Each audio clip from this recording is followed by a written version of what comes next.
Welcome to Sweet Life Beat Life. We hope this video helps. You begin by confirming prerequisites: identical game version, matching DLC, and stable internet. First, set one machine as host or rent a dedicated server. This reduces latency and desync. Once done, configure server name, password, and game rules so players join the same lobby. Then, open router settings and forward the game's TCP/UDP ports or enable UPnP. This ensures peers can connect. Make sure firewalls allow the game process. These steps get you into the actual connection phase quickly. Now you set up networking and the lobby.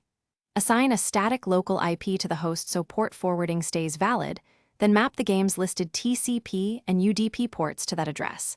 This removes intermittent disconnects. Start the game server and create the lobby with clear rules, car classes, and track selection so clients match settings.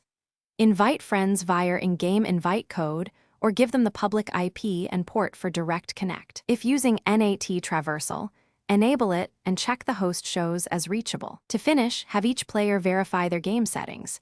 Physics, assists, and car setups must match to avoid penalties or sync errors. Join the lobby using the platform invite or enter host IP, port. Connect, then wait for the server to load all assets. Start a short test race to validate sync and latency.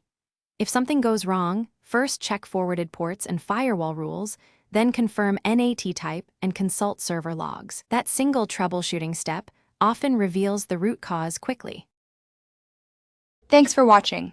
Consider subscribing if we helped you.